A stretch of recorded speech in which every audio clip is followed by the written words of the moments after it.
Hello lovely viewers, welcome back to my channel. আমি অবদাস চলে এসেছি একটা নতুন ভিডিও নিয়ে। আর আজকের ভিডিওতে আমি আপনাদের সঙ্গে শেয়ার করছি এঁচোড়ের কোপ্তা। তো চলুন ভিডিওটা শুরু করা যাক আর দেখে নেওয়া যাক কীভাবে আমি এঁচোড়ের কোপ্তাটা বানাচ্ছি।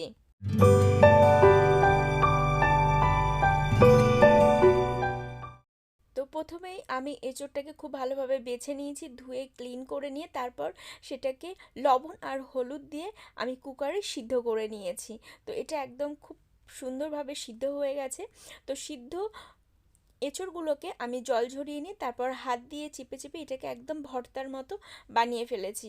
তো এটা আপনি ব্লেন্ডারে দিয়ে ব্লেন্ডও করতে পারেন, কিন্তু খুব ভালোভাবে সিদ্ধ হয়ে গেলে সেটার প্রয়োজন পড়বে না। তো আমি দিয়ে দিলাম 1 চামচ আদা রসুন বাটা আর একটা মিডিয়াম সাইজের পেঁয়াজ আর দুটো কাঁচা লঙ্কাকে চপ করে আমি দিয়ে দিয়েছি এর মধ্যে। তারপর দিয়ে দিচ্ছি বেসন। আর বেসন আমি এখানে 2 থেকে 3 চামচের মতো অ্যাড করলাম। তারপর জিরা, ধনিয়া, গোলমরিচের গুঁড়ো দিলাম, একটু লাল লঙ্কা গুঁড়ো দিলাম, আর দিচ্ছি একটু গরম মশলা গুঁড়ো আর লবণ। তো এগুলো দেওয়ার পর আমি খুব ভালোভাবে এটাকে মাখিয়ে নেব। আর খুব ভালোভাবে এটাকে মিক্স করে নিতে হবে। আর বেসনটা কম বেশি করা যেতে পারে, আর যাতে সুন্দরভাবে শেপ দেওয়া যায় তো সেরকম হলেই হবে। তো গোল বা লম্বা চ্যাপ্টা যেমন খুশি তেমন আপনারা শেপ দিয়ে নিতে পারেন, তবে কোপ্তা আমার গোল গোলই পছন্দ হয়। তো সেই জন্য আমি গোল গোল শেপটাই করেছি। তো এখানে আমি কড়াইয়ের মধ্যে অয়েল গরম করে নিয়েছি, আর সেই গরম তেলের মধ্যে আমি কোপ্তাগুলোকে ছেড়ে দিচ্ছি। আর এগুলো সব একসঙ্গেই ধরে যাচ্ছে, কারণ খুব বেশি তো বানাইনি। তো খুব ভালোভাবে একদম গোল্ডেন ব্রাউন করে কোপ্তাগুলোকে আমি ভেজে নিলাম একদম হাই হিটে।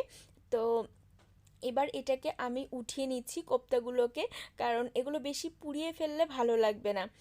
তো কোপ্তাগুলো ভাজা হয়ে যাওয়ার পর আরও একটা আমি কড়াই বসিয়ে দিয়েছি, আর কোপ্তা ভাজার ওই অয়েলটাই আমি এখানে ইউজ করছি। পরিমাণ মতো নিয়েছি, খুব বেশি নয়, 3 চামচের মতো আমি ইউজ করেছি। আর তার মধ্যে আমি দিয়েছি জিরা, তেজপাতা, এলাচ, লবঙ্গ, দারুচিনি, দুটো শুকনো লঙ্কা। এগুলো দেওয়ার পর তারপর এর মধ্যে পেঁয়াজ আর কাঁচা লঙ্কা চপ করা ওটা একটু দিয়ে দিলাম। তারপর দিয়েছি একটু হিং। দেওয়ার পর নাড়াচাড়া করে নিয়ে তারপর এর মধ্যে 1 চামচ আদা আর রসুনের পেস্ট আমি অ্যাড করে দিলাম। তারপর আমি এর মধ্যে পেঁয়াজ বাটা আর কাঁচা লঙ্কা বাটা অ্যাড করেছি। একটা মিডিয়াম সাইজের পেঁয়াজ আর 4খানা কাঁচা লঙ্কাকে আমি ব্লেন্ড করে নিয়েছিলাম, সেটা দেওয়ার পর তারপর আমি এখানে একটা বড় সাইজের টমেটোকে পিউরি বানিয়ে নিয়েছিলাম, সেটা দেওয়ার পর খুব ভালোভাবে নাড়াচাড়া করে এর মধ্যে হলুদ গুঁড়ো আর লবণ, জিরা, ধনিয়া, গোলমরিচের গুঁড়ো, লাল লঙ্কা গুঁড়ো আর শাহি গরম মশলা গুঁড়ো এগুলোকে দেওয়ার পর আবারও খুব ভালোভাবে সমস্ত মশলাগুলোকে একদম কষিয়ে নিতে হবে। তো এখানে দেখুন মশলাটা আমার খুব ভালোভাবে কষানো হয়ে গেছে। এই পর্যায়ে আমি 1 চামচ চিনি এর মধ্যে অ্যাড করে দিলাম। আর চিনি দেওয়ার পর আবারও একটু ভালোভাবে মশলাটাকে আমি কষিয়ে নিচ্ছি, তাহলে মশলার কালারটা আরও সুন্দর আসবে তার জন্য। তো মশলা আমার কষানো হয়ে গেছে, এবার আমি জল দিয়ে দিচ্ছি, নাহলে মশলাটা পুড়ে লাগবে। তো পুড়ে লাগলে তাহলে টেস্টটা নষ্ট হয়ে যাবে। তো আমি পরিমাণ মতো জল অ্যাড করে দিয়েছি। যখন আমার গ্রেভিটা ফুটে উঠেছে তারপর এর মধ্যে আমি একে একে কোপ্তাগুলোকে ছেড়ে দিচ্ছি। সমস্ত কোপ্তাগুলোকে দেওয়ার পর তারপর আমি 2 মিনিটের মতো আমি রান্না করে নিচ্ছি। 2 মিনিট পর তারপর এর মধ্যে 1 চামচ আমি ঘি অ্যাড করে দিলাম। ঘি দেওয়ার পর একটু নাড়াচাড়া করে ভালোভাবে মিশিয়ে নিয়েছি। তারপর 1 মিনিটের মতো একটু ঢাকা দিয়ে রেখেছিলাম। তারপর এর মধ্যে ধনিয়া পাতা কুচি অ্যাড করে দিলাম।